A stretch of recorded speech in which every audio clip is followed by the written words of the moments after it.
ఆ రిజర్వేషన్ కూడా BC quota పరిధిలోనే బీసీఈ అనే కేటగిరీ సృష్టించి ఇచ్చాడు.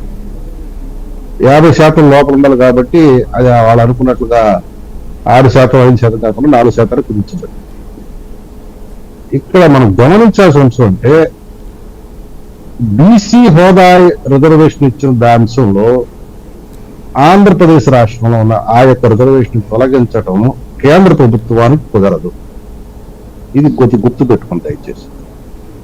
ఎందుకంటే ఇది ఆంధ్రప్రదేశ్ రాష్ట్రం తన యొక్క స్వీగా తీసుకున్న నిర్ణయము, తనకున్న పరిధిలో, రాజ్యాంగ పరిధిలో, తనకున్న హక్కుల మేరకు, తనకున్న ఆ యొక్క అధికారాల మేరకు తీసుకున్న అంశము.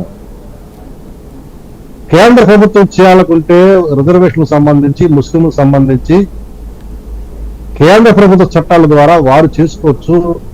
కేంద్ర సర్వీసులు వాటికి సంబంధించి వాటిని చేసుకోవచ్చు.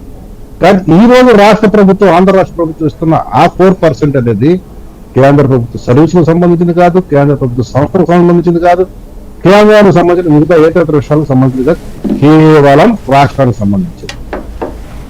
కాబట్టి కొన్ని ప్రాంతాల్లో బీజేపీకి ఉన్న కొన్ని విధానాల కారణంగా అక్కడ ఉన్న ఆయా స్థానిక నాయకులు ఆ రకంగా మాట్లాడితే అది వారి వారి యొక్క రాష్ట్రాలకు సంబంధించిన వ్యక్తిగత అంశంగా మేము పరిగణిస్తాం. రాజ్నాథ్ సింగ్ రాష్ట్ర నాయకుడు కాదు కదా సార్, ఇది కాదు. నరేంద్ర మోడీ కూడా క్లారిటీ ఇచ్చారు. చిన్న పాయింట్, జస్ట్ మీకు ఇంటరప్ట్ చేయడం కాదు, జస్ట్ ఇక్కడ అంటున్నది ఏంటంటే దేశంలో ఎక్కడ ముస్లిం రిజర్వేషన్ అనేదాన్ని అంగీకరించం అంటున్నారు.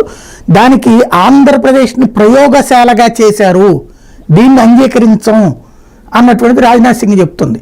మీరు అంటున్నారు రాష్ట్రంలో బీసీ 50% లోపు అయితే కనుక ఉంటుంది, దాని కిందనే సుప్రీంకోర్టు ఇప్పుడు అయితే రాజ్యాంగ ధర్మాసనం దగ్గర రేపు పొద్దున డిబేట్ జరగాలి. అది రాజ్యాంగ ధర్మాసనంలో చెప్పాల్సింది కేంద్ర ప్రభుత్వం, మతపరమైన రిజర్వేషన్ ఉండాలా లేదా అన్నటువంటిది. ఇక్కడ మీకు ఇంకొక చిన్న క్లారిఫికేషన్ ఇస్తాం. భారత రాజ్యాంగం కల్పించిన దాంట్లో కులాల పరంగా ఎక్కడా కూడా రిజర్వేషన్ అనేది కేటాయించడం జరగలేదు. క్లాస్ అనే పదం వాడింది. అంటే బడుగు బలహీన వర్గాలు వారి యొక్క ఆర్థిక పరిస్థితి, సామాజిక పరిస్థితి, ఇతరత్ర అంశాలు జోడించి ఒక రాజ్యాంగబద్ధమైన ఒక కమిషన్ ఏర్పాటు ద్వారా దాని యొక్క రికమెండేషన్ ద్వారా జరుగుతుంది. ఎస్సీ ఎస్టీలకు అయితే రాజ్యాంగం కల్పించింది, ఇతరత్ర వర్గాల వారికి మటుకి ఒక